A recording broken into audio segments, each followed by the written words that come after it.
கிறிஸ்துவுக்குள் பிரியமானவர்களே, ஆண்டவராகிய இயேசுவின் நாமத்தினாலே உங்களை நான் வாழ்த்துகிறேன். எல்லாம் சந்தோஷமாக இருக்கீங்களா? சரி, இந்த நாளிலும் இந்த ஷம்மா ஊழியத்தின் சார்பாக தியான நேரத்திற்கு வந்திருக்கிறவங்க ஒவ்வொருவரையும் கர்த்தர் ஆசீர்வதிப்பாராக. இந்நாளிலும் வேதத்திலிருந்து ஒரு வசனத்தை வாசித்து தியானித்து கடந்து செல்வோம். அதற்கு முன்பாக நாம் தலையை தாழ்த்தி ஜெபிப்போம். அன்புள்ள ஆண்டவரே, நீர் எங்களோடு கூட பேசும். உம்முடைய வார்த்தைகளை கேட்டு அதன்படி நடக்க எங்களுக்கு கிருபை தாரும். இயேசுவின் நாமத்தில் ஜெபிக்கிறோம் நல்ல பிதாவே, ஆமென். இந்த நாளிலும் லூக்கா எழுதின சுவிசேஷம் 11ஆம் அதிகாரம் 1ஆம் வசனம். அவர் ஒரு இடத்தில் ஜெபம் பண்ணி முடித்த பின்பு அவருடைய சீஷரில் ஒருவன் அவரை நோக்கி, ஆண்டவரே, யோவான் தன் சீஷர்களுக்கு ஜெபம் பண்ண போதித்தது போல நீரும் எங்களுக்கு போதிக்க வேண்டும் என்றான். இன்னைக்கு நம்ம ஜெபத்தை குறித்து பார்க்க போகிறோம். பொதுவாக ஜெபம் என்றாலே எல்லாருக்கும் தெரியும். ஆனால் தெளிவாக இன்னைக்கு நாம் அறிந்து கொள்ள போகிறோம். ஜெபம் ஃபஸ்ட்டு ஜெபம் என்பது ஒரு மனிதனின் முதுகெலும்பு. இன்றைக்கி நம்மளுக்கு முதுகெலும்பு இல்லாட்டி நம்மளால் நிற்க விளைய முடியுமா? ஒரு சணலை எடுத்துக்கோ, நீங்கள் கையில் பிடிச்சிக்கிட்டிங்கன்னா இருக்கும். நீங்கள் இந்த சணலை விட்டுருங்க, கீழே விழுந்துடும். ஏன்னா அது முதுகெலும்பு கிடையாது, அது நிற்க முடியாது, அதால் கீழே விழுந்துடும். ஆனால் ஒரு மனிதனுக்கு எப்படி முதுகெலும்பு முக்கியமோ அதுபோல் ஒரு மனிதனுக்கு ஜெபம் முக்கியம். ஒரு மனிதனுக்கு சுவாசம் எப்படி முக்கியமோ அதுபோல் ஒரு மனிதனுக்கு ஜெபம் ரொம்ப முக்கியம். நல்லா கவனிங்க. கூரை, ஒரு வீட்டில் கூரை இல்லாட்டி வாட் இஸ் த யூஸ்? அதுபோல தான் ஜெபம் ஒரு வீட்டுக்கு கூரை போன்றது, அது பாதுகாப்பானது என்று நாம் பார்க்கிறோம். ஜெபம்னா தேவனோடு கூட உறவாடுவது, நம்ம இருதயத்தில் உள்ளதெல்லாம் தேவனிடத்தில் சொல்லுவது, ஆண்டவரோடு கூட சம்பாஷிப்பது, இதுதான் ஜெபம். பொதுவாக எல்லா மதத்தவர்களும் அவங்க ஆலயத்தில் போய் ஜெபம் பண்ணுவாங்க. மற்றவங்களாம் என்ன செய்வாங்க? அவங்க சாமிகிட்ட போய் தங்குறைகளெல்லாம் சொல்லிட்டு எந்திரிச்சு போயிடுவாங்க.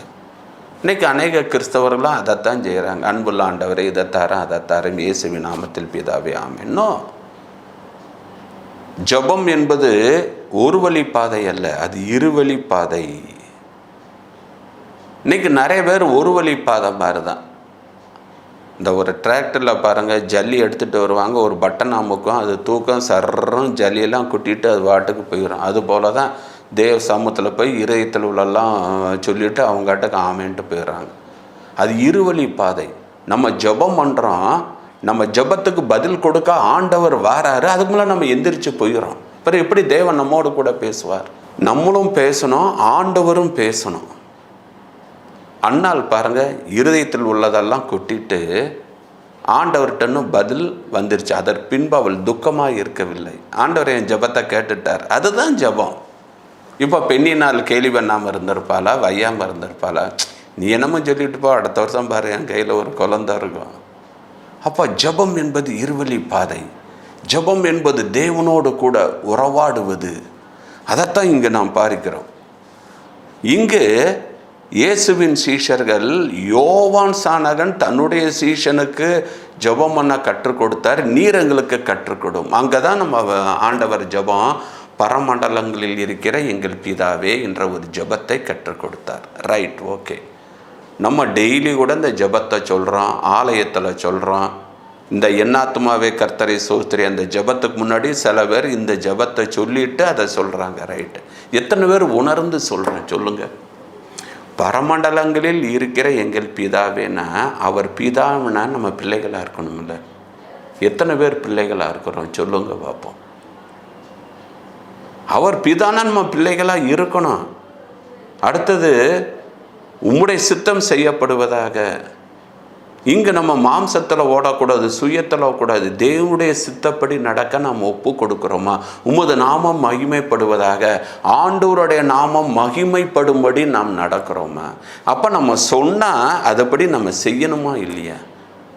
செய்யத்தக்கவைகளை செய்யாமல் செய்யத்தகாதவைகளை செய்து வந்தோம் என்று நம்ம பாவரிக்கை தேவாலயத்தில் ஏறுறோமே, அதைத்தான் இங்கே நாம் பார்க்கிறோம். ஜெபம் பண்ண கற்றுத்தாரும் என்று நாம் கேட்கும் பொழுது ஆண்டவர் சொல்கிறாரு, நம்ம ஜெபிக்கும்போது பரமண்டலங்களில் இருக்கிற எங்கள் பிதாவே என்று ஜெபித்தா அவர் நம்மளுக்கு பிதாவாக இருக்கணும். உம்முடைய சித்தம் செய்யப்படுவதாக அப்படின்னா நாம் அவருடைய சித்தத்தை நம்ம செய்யணும். உமது நாமம் மகிமைப்படுவதாக அப்படின்னு இருந்தால் நாம் இங்கே அவருடைய நாமத்தை நாம் மகிமைப்படுத்தணும். அடுத்தது பார்த்திங்கன்னா, எங்கள் மேய்ப்பரே, கர்த்தரின் மேய்ப்பராக இருக்கிற அவர் மேய்ப்பர்னா நாம் ஆடுகளாக இருக்க வேண்டும். எங்கள் அன்புள்ள ஆண்டவரே என்று ஜெபிக்கிறோம். அப்போனா ஆண்டவர்னா அவர் நம்மை ஆளுகை செய்பவராக இருக்க வேண்டும். கிறிஸ்துவுக்குள் பிரியமானவர்களே, அப்போ இங்கே வேதம் தெளிவாக சொல்லுகிறது ஜெபிக்க கற்றுத்தாரும் என்று ஒன்று அவங்க ஜெபிக்க இயேசு கற்றுக் கொடுக்கிறார். இன்னைக்கு நம்ம ஜெபம் எப்படிப்பட்டதாக இருக்கிறது? சில பேரை வருஷத்தில் ஒரு நாள் சந்திப்போம் பார்த்தீங்களா, அவங்களெல்லாம் என்ன சொல்லுவாங்க, சரி அடுத்த வருஷம் பார்ப்போம், சரி பாய் அப்படின்னுவான். சில பேரை ஃபங்க்ஷனில் பார்ப்போம், சரி அடுத்த ஃபங்க்ஷனில் பார்ப்போம் பாய் அப்படின்னுவான். சில பேரை இந்த ஃபாஸ்டிங் ப்ரேயர், ஆல்நைட் ப்ரேயரில் சரி அடுத்த மாதம் பார்ப்போம், அவங்கள பாய்ன்னுவான்.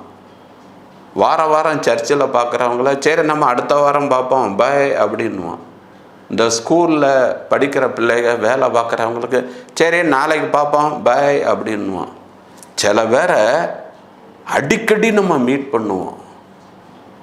இப்போ நீங்கள் ஆண்டவரோடு கூட உறவாடுவது வருஷத்துக்கு ஒன்றா, ஃபங்க்ஷனுக்கு ஃபங்க்ஷனா, மாதத்துக்கு ஒன்றா, வாரத்துக்கு ஒன்றா, டெய்லியா, இல்லது அடிக்கடியா? யோசிச்சு பாருங்கள். இந்த தாயும் மகளும் அம்மாவும் மகளும் பாருங்கள், ஒரு நாளைக்கு எத்தனை தடவை ஃபோன் பண்ணுறாங்க. அதுபோல் நம்ம தேவனோடு கூட நம்ம உறவாடுகிறோமா? அதுதாங்க ஜெபம். தேவனோடு கூட உறவாடணும். ஒவ்வொரு நிமிஷமும் எப்படி ஒரு மகா எம்மன்னைக்கு அது வாங்கியிருக்கேன், இது வாங்கியிருக்கேன், இது செஞ்சுருக்கேன், அது செஞ்சுருக்கேன்றோமோ அதுபோல் இருக்கணும். அதைத்தான் தேவன் இந்த நாளிலே நாம் என்ன செய்கிறாரு, எதிர்பார்க்கிறார். கிறிஸ்துவுக்குள் பிரியமானவர்களே, இங்கே 1 ராஜாக்கள் 21 அதிகாரம் 29 வாசித்து பார்த்தீங்கன்னா, தேவன் தேவனின் மனசை மாத்துறது ஜெபங்க. ஆண்டவர் பொய் சொல்ல மனிதன் அல்ல, மனம் மாறுவதற்கு மனு புத்திரம் இல்லை. அப்போனா ஆண்டவர் அந்த மனசெல்லாம் மாற மாட்டார் அப்படின்னு. அப்படி கிடையாது. ஜெபம் ஆண்டவருடைய மனசையே மாற்றும். ஆகாப் ஏசபேல் 2 பேரும் நாபாத் என்ற தீர்க்கதரிசியை கல்லறிஞ்சு கொல்வதற்குரிய காரணம் அவங்க தான். உடனே எலியா தீர்க்கதரிசி மூலமாக உங்களுடைய இரத்தத்தை நாய்கள் நக்கும் என்று ஒரு சாபம் வருகிறது. உடனே ஆகாப் தன்னை தாழ்த்துற, ஆண்டவரே நான் மன்னிச்சிருங்கப்பான்னு அழுது ஜெபம் பண்ணுறான். உடனே ஆண்டவர் இல்லை, ஆகாப் தன்னை தாழ்த்தினது கண்டாயா, அந்த தீர்ப்பை நான் அவன் நாட்களில் நான் செய்ய மாட்டேன், அவன் மகன் நாட்களில் நடத்துவேன். ஆண்டவருடைய மனசு மாறுது பார்த்தீங்களா? ஜெபம் மாறும். யாக்கோபு ஏசாக்கு வர வேண்டிய ஆசீர்வாதத்தை ஏமாற்றி வாங்கின உடனே ஏசா என்ன சொல்கிறான், என் தகப்பன் நாட்கள் முடியும், அப்பொழுது என் சகோதரனை கொன்று போடுவேன். அவ்வளோ கசப்பு இருந்த மனசை அவன் ஒரு நாள் யாப்போக்கு ஆற்றாங்கரையில் உட்கார்ந்து ஒரு நாள் ஆல்நைட் ப்ரேயர் போடுறான், எனக்கு உங்களுடைய ஆசீர்வாதம் தான் வேணும் அப்படின்னு. உடனே பாருங்கள், ஏசாவின் மனசு அப்படியே மாறுது. மறுநாள் ஓடி யாக்கோபை கட்டி தழுவி, நீ நல்லா இருக்கியா, இதான் உன் மனைவி பிள்ளைகளாக சந்தோஷமாக இருக்கீங்களா, ஏன் அவருடைய மனசை மாற்றல? அப்போ ஒரு ஜெபம் ஆண்டவருடைய மனசையும் மாற்றுது. எப்பேற்பட்ட கல்லான இருதயம் உள்ள மனுஷனாக இருந்தாலும் அவனுடைய இருதயத்தை ஜெபம் மாற்றும் என்பதை மறந்து போகாதீங்க. உங்கள் குடும்பத்திலேயோ தொழிலையோ ஊழியத்திலேயோ யார் மேலாவது கசப்பு இருக்குது, யாரோ உங்கள் கூட சண்டை போட்டிருக்காங்கன்னாங்கன்னா மாம்சத்தில் போராடாதீங்க, முழங்கால் போடுங்க, ஜெபம் பண்ணுங்க. கர்த்தர் அவங்க இருதயத்தை மாற்றுவார். 2வதாக எசேக்கியேல் 9:4 அந்த ஜெபம் பாதுகாப்பை கொடுக்கிறது. யாரெல்லாம் தேசத்தில் நடக்கின்ற அக்கிரமங்களுக்காக கண்ணீரோடு பாரத்தோடு ஜெபிக்கிறாங்களோ அவங்களுடைய நெற்றியில் ஒரு அடையாளம் போடுன்று ஒரு தேவதூதன்ட்ட ஒரு மைக்கூடை கொடுத்து அனுப்புவதை பார்க்கிறோம். அழுது ஜெபிக்கிறவங்க நெற்றிலெல்லாம் ஒரு அடையாளம், சங்கார தூதன் அவங்கள தொடவில்லை. அப்போ ஒரு பாதுகாப்பு. நீங்கள் ஜெபம் பண்ணுங்க, கர்த்தர் உங்கள் வீட்டை, உங்கள் தொழிலை, உங்கள் பிஸ்னஸை தேவன் பாதுகாப்பார். சத்துரு, பொல்லாத மனிதர்கள், வன்கண்கள், பொறாமையின் கண்கள் உங்களை அணுகாது. மூணாவதாக அப்போஸ்தலர் 12:11 வாசிங்க. அங்கு பேதுரு சிறைச்சாலையில் இருக்க. நாளைக்கு பேதுருடைய தலையை சிறைச்சேதம் பண்ண போறாங்க. இங்க சபையார் கூடி ஜெபம் பண்றாங்க. இந்த ஜெபம் பேதுருவை விடுதலை ஆக்குகிறது. அப்போ சிறையிருப்பு மாறணுமா, விடுதலை மாறணுமா, இக்கட்டு பிரச்சனை போராட்டங்களில் இருந்து நம்மளுக்கு ஒரு விடுதலை வேணுமா, பாவ பழக்க வழக்கங்களில் இருந்து ஒரு விடுதலை வேணுமா, முழங்கால் போடுங்க, ஜெபம் பண்ணுங்க, கர்த்தர் பெரிய காரியங்களை செய்வார். கிறிஸ்துவுக்குள் பிரியமானவர்களே, யோசுவா 7ஆம் அதிகாரம் 10-11. ஆயி பட்டணத்தில் தோல்வி. ஏன் தோல்வி? ஏன் தோல்வி? இவனுக்கு தெரில. சட்டையை கிழிச்சிட்டு தேவ சமூகத்தில் விழுந்து கிடக்கிறான். இந்த தோல்விக்கு காரணம் வேணுமா? அவங்க தேவ சமூகத்தில் ஜெபிக்கிறான். ஆண்டவர் சொல்றாரு, சாபத்தீடான பொருள் உங்கள்கிட்ட இருக்குது, அதனால தான் தோல்வி. உங்கள் பிஸ்னஸில் ஏன் தோல்வி? உங்கள் வியாபாரத்தில் ஏன் தோல்வி? ஏன் கடன் பிரச்சனை? ஏன் இந்த வியாதி சுகமாக மாட்டீங்க? இதுக்கு என்ன காரணம்? உங்களுக்கு பதில் தெரியலையா? தேவ சமூகத்தில் விழுந்து கடங்க. ஆண்டவரே என்ன காரணம்? நீங்கள் சொல்லுங்க, நாங்கள் கேட்குறோம், நான் திருந்திக்கிறேன், எனக்கு இது புரியலை, இது எனக்கு தெரில, என் பிள்ளைங்க ஏன் கடன் பிரச்சனையிலேருந்து வெளியே வரல, ஏன் என் பிள்ளைகளுக்கு படிப்பு ஏறல, ஏன் எனக்கு அடி மேலே அடி விழுது? தேவ சமூகத்தில் விழுந்து கடங்க. தேவன் உங்களோடு கூட பேசுவார். காரணம் தெரியுமா? ஜெபம். அப்போ அந்த ஜெபம் தேவனுடைய மனதையும் மாற்றுறது, மனுஷனுடைய மனசையும் மாற்றுது. ஜெபம் ஒரு பாதுகாப்பை கொடுக்குது. ஜெபம் நம்மளுக்கு விடுதலையை கொடுக்குது. ஜெபம் காரணங்களை நம்மளுக்கு தெரிய வைக்கிறது. கடமுறைக்கு ஜெபம் பண்ணாதீங்க, தயவு செய்து. உதட்டளவில் ஜெபம் பண்ணாதீங்க, உள்ளத்திலிருந்து ஜெபம் பண்ணணும். தேவன் அதைத்தான் எதிர்பார்க்கிறார். இன்னைக்கு பாருங்களேன், இன்னைக்கு 12 பேர் எங்கெங்கெல்லாமோ ஊழியங்கிலேயே எல்லாம் போகிறோம். அந்த மீட்டிங் இந்த மீட்டிங் எல்லாம் போங்க, உங்களை வேண்டாங்கல்ல. எவ்வளோ மணி நேரம் தேவ சமூகத்தில் விழுந்து கிடக்குறீங்க? அதான் தேவன் எதிர்பார்க்கிறார். என் பிள்ளை எனக்கு முன்பாக உட்காரணும், என் கூட பேசணும், ஆண்டவர் எதிர்பார்க்கிறார். அதை செய்யுங்க. ஜெபத்துக்கு முக்கியத்துவம் கொடுங்க. சீஷர்கள் பாருங்க, ஜெபத்துக்கு முதல்ல முக்கியத்துவம் கொடுக்கல. தூங்கினாங்க, மறுதளிச்சாங்க, சபித்தாங்க, விட்டுட்டு ஓடினாங்க. என்னைக்கு பெந்தெக்கோஸ்தே நாளில் அபிஷேகம் பெற்றாங்களோ ஜெபத்துக்கு முக்கியத்துவம் கொடுக்க ஆரம்பிச்சிட்டாங்க. அப்போஸ்தலர் 3:1 பாருங்க, ஜெப வேலையாகிய 9ஆம் மணி நேரம் ஜெபத்துக்கு முக்கியத்துவம். அப்போஸ்தலர் 6:4 பாருங்க, நாங்களோ ஜெபம் பண்ணுவதிலும் போதிப்பதிலும் அங்கே ஜெபத்துக்கு முக்கியத்துவம் கொடுக்க ஆரம்பிச்சிட்டாங்க. அப்போஸ்தலர் 16 பாருங்க, பவுலும் சீலாவும் சிறைச்சாலையில் தொழுமரத்தில் காட்டியிருந்தாலும் இந்த நடுநிசி அவங்க ஜெபம் பண்ணாங்க. இந்த ஜெபத்துக்கு முக்கியத்துவம் கொடுக்கும்போது அங்கே அற்புதம் நடக்குது, அடையாளம் நடக்குது. தேவனுக்காக பெரிய காரியம் செய்கிறாங்க. அந்த ஜெபந்தான் அவங்களுக்கு ஆண்டவருக்காக அந்த அவமானம் நிந்தை எல்லாத்தையும் தூக்கி எறிஞ்சு ஆண்டவருக்காக ஓட வச்சது அந்த ஜெபந்தாங்க.